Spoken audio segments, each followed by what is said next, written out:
Hello à tous les amis, bienvenue sur la chaîne, j'espère que vous allez bien, que les vacances se passent comme vous voulez. Moi je suis un petit peu entre deux, hein, entre vacances et travail, mais chose promise, chose due, je vous l'avais dit pendant les vacances, voici ma critique de Resident Evil Netflix.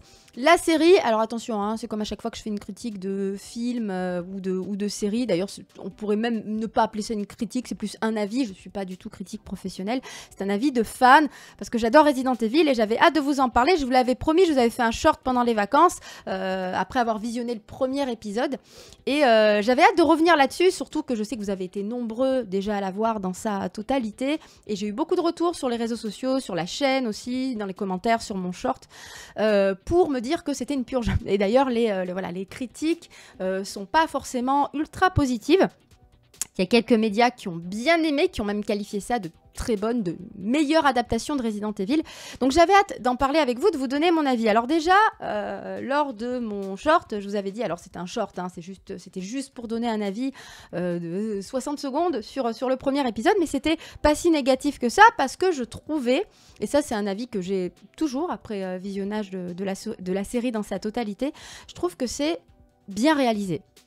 C'est vraiment bien réalisé, il y a vraiment un bon rythme, les acteurs sont bons, Lance Reddick c'est vraiment un très bon acteur, c'est un acteur que j'apprécie, la performance est vraiment très bonne. Ella Balinska, je trouve aussi qu'elle joue très très bien. Elle joue le rôle de Jade Wesker, hein, donc la fille de Wesker dans la temporalité du futur, puisqu'on a deux temporalités, hein, vous savez, une dans le présent en 2022, une dans le futur, dans une Londres ravagée en 2036.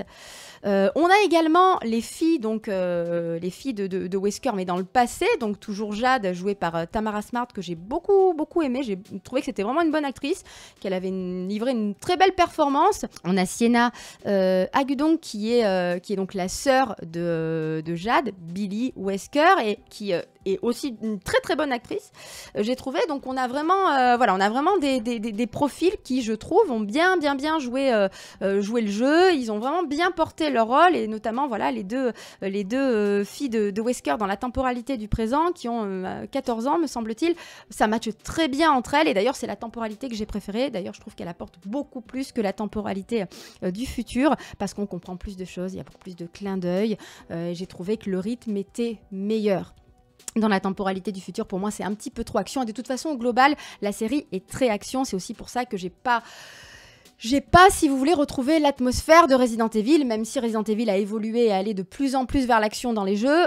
Moi, j'ai pas retrouvé cette ambiance. Mais il n'y a pas que ce rythme-là qui a fait que, d'autant que le rythme, je trouve qu'il était très bon dans la série. C'est aussi ce qui fait que j'ai eu envie de suivre, j'ai eu envie d'aller au bout.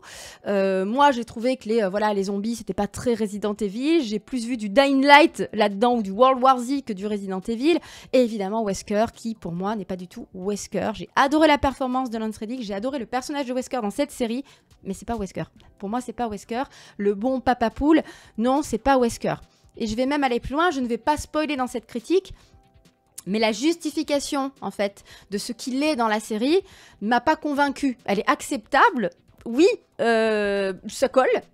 C'est pas illogique, c'est pas complètement improbable, c'est pas fou, c'est pas déconnant, mais ça m'a pas convaincu. Donc il y a plein de choses qui font que j'ai trouvé que c'était dommage et que la série n'avait de Resident Evil que le nom et quelques clins d'œil qui sont plutôt bien amenés. Il y a plein de fois où j'ai eu un coup au cœur en tant que fan, où je me suis dit « Ah, ils l'ont dit, ah, ils l'ont fait, ah, ils l'ont mis ». Voilà, il y a des moments où vraiment, notamment un épisode où ils ont enchaîné pas mal de clins d'œil, de références à la série, et quand t'es un vrai fan... Oui, et en plus j'ai trouvé ça subtil, bien amené encore une fois, donc je pense que vraiment le réal est un vrai fan, qu'il a vraiment apprécié, qu'il a apprécié les jeux, il a fait cette adaptation-là, je vais y arriver à sa sauce, mais que c'est un vrai fan parce qu'il a distillé plein de beaux clins d'œil, et quand t'es un vrai fan, bah, tu les captes tout de suite, tu les captes même avant qu'ils arrivent, et ça marche plutôt bien, c'est assez cool.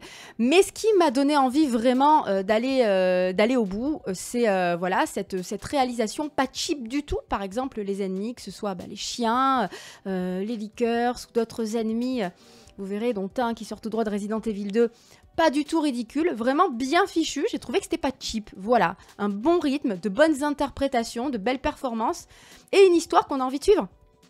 En fait, ça raconte pas un truc de fou, mais ça se raconte bien. C'est bien raconté. Donc, tu as envie d'aller au bout sur les deux temporalités. Encore une fois, je préfère la temporalité du présent, mais elle se complète évidemment très très bien. Il y a quelques facilités de scénario, mais ça, je m'attendais pas non plus voilà, à un scénario de fou. Je m'attendais pas à du Nolan non plus.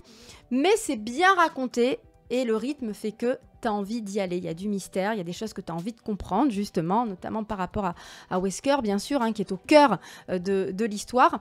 Mais j'ai trouvé que ça fonctionnait bien, notamment jusqu'au 5e épisode. Et très clairement, j'avais plus du tout envie de m'arrêter. J'avais pas du tout envie d'arrêter le visionnage. Premier, deuxième, troisième, waouh, en vrai c'est bien. Quatrième, waouh, j'ai adoré cet épisode. 5e. Et les derniers épisodes, allez à la limite le 6e épisode, je crois que j'ai apprécié aussi. Les 2 derniers un peu moins. J'ai trouvé que la fin était un peu manquée de subtilité, c'était un peu abrupt, c'est très ouvert. Je pense qu'on va voir dans la saison 2...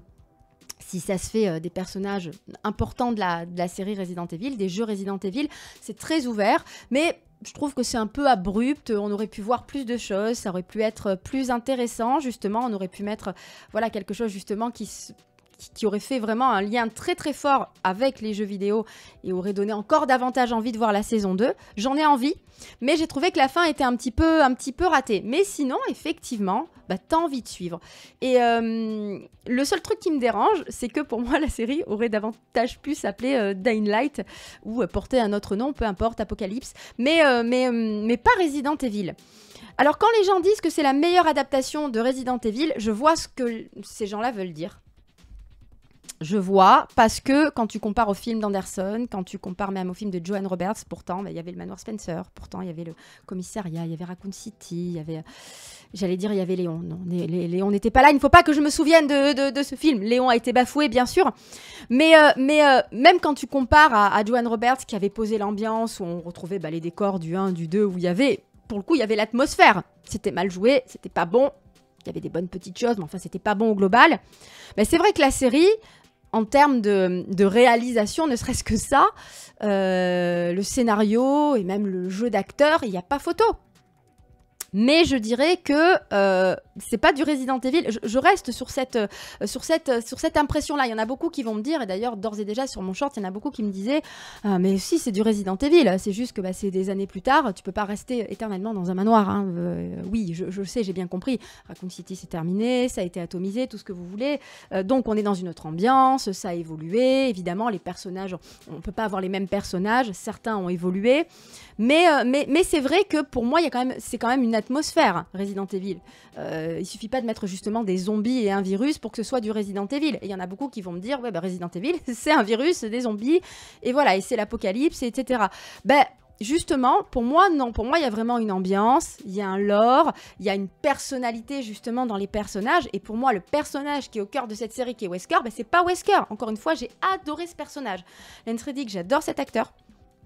Je trouve que le personnage de Wesker dans la série, s'il s'appelait pas Wesker, il est génial. C'est un père génial. J'ai adoré. Il est classe, il joue bien, il est protecteur. Je vais pas spoiler rien du tout, mais ça fonctionne super bien. Et ça matche bien avec les autres acteurs, etc. Mais c'est pas Wesker, en fait. Donc, je ne peux pas dire, moi, que c'est la meilleure adaptation de Resident Evil.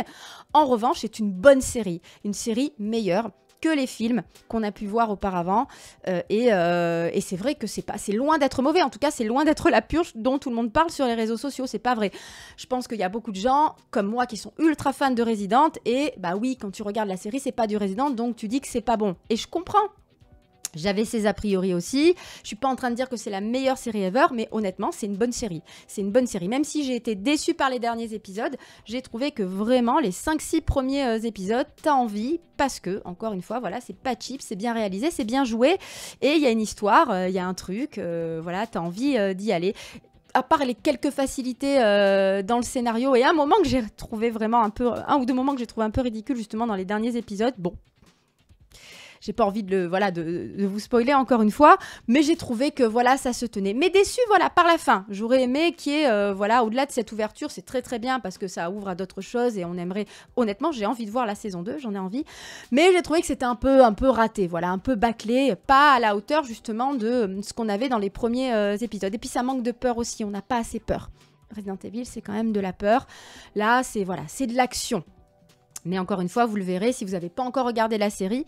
Mais j'ai hâte d'avoir vos avis, hein, parce que je sais que le 3/4 d'entre vous l'avez déjà vu dans sa totalité, mais j'ai beaucoup aimé la temporalité du présent, parce que... Alors au début, j'avais un peu peur que ce soit un truc d'ado, voilà, parce qu'on voit beaucoup les deux ados, ça tourne beaucoup autour d'elles finalement. On les voit beaucoup plus que leur père. Mais j'ai trouvé que ça racontait plus quelque chose et qu'on comprenait mieux les choses. Et c'est ça qui fait, je trouve, qui fait vachement avancer la série, beaucoup plus que l'autre temporalité que j'ai trouvé un peu moins, voilà, moins intéressante. Mais voilà, en tout cas, mon avis sur la série. Donc j'ai trouvé que c'était une bonne série, un peu déçue par la fin, quelques facilités, mais un bon scénario qui se tient, bien réalisé, pas cheap, des bonnes performances, des clins d'œil qui font vraiment plaisir. Voilà, juste pour ceux qui connaissent, je vais juste dire Sonate au clair de lune. Voilà, il y a des moments comme ça où, bon, mon cœur de fan a dit « Oh, oui, mais oui, mais oui ». Mais voilà, c'est pour moi quand même, c'est... on se raccroche un peu à plein de petites choses pour dire qu'on est du Resident Evil, mais voilà, pour moi, limite, ce serait du Dying Light, ça aurait été parfait. Voilà, mais bon. Écoutez, on verra pour la saison 2. En tout cas, ça n'est pas une purge. Honnêtement, vous vous ennuierez pas. Si vous aimez Resident Evil, vous attendez pas à voir du pur Resident Evil, mais vous aurez des petits clins d'œil qui font plaisir. Ça se laisse regarder. Voilà. Et encore une fois, c'est pas... Non, ne vous laissez pas avoir. C'est pas... Je sais que vous serez peut-être surpris par mon avis, mais non, c'est loin d'être mauvais. Hâte, en tout cas, d'avoir vos commentaires dans l'espace commentaire. Je sais pas ce qui m'arrive. Dans le respect. Il y a des gens qui ont le droit d'avoir adoré, il y a des gens qui ont le droit de détester, vous avez le droit de le dire, mais dans le respect. Voilà, respectez les avis de chacun, et le mien aussi, s'il vous plaît. Et on se retrouve ce soir pour Sekiro, si tout va bien. Wow, ça va être drôle. En plus, je vais être coachée. Je pense que ça devrait vous plaire. Et puis voilà, il y a d'autres vidéos qui vont arriver pour les vacances. C'est les vacances, hein, donc c'est un peu plus léger. Vous aurez des let's play, des découvertes de jeux, des petits 15 minutes chrono, des choses comme ça, des shorts. J'aime bien les shorts. Allez voir mes shorts, ils sont cool. Pas les shorts, les fringues, hein, mais voilà, le format short sur la chaîne. En tout cas, merci d'avoir été avec moi. N'hésitez pas à laisser le petit commentaire, le petit pouce bleu, à bien vous abonner pour ne rien rater du reste. Abonnez-vous. Je vous aime, je vous embrasse. On se retrouve ce soir pour de nouvelles aventures. C'est Sekiro-esque. Bisous.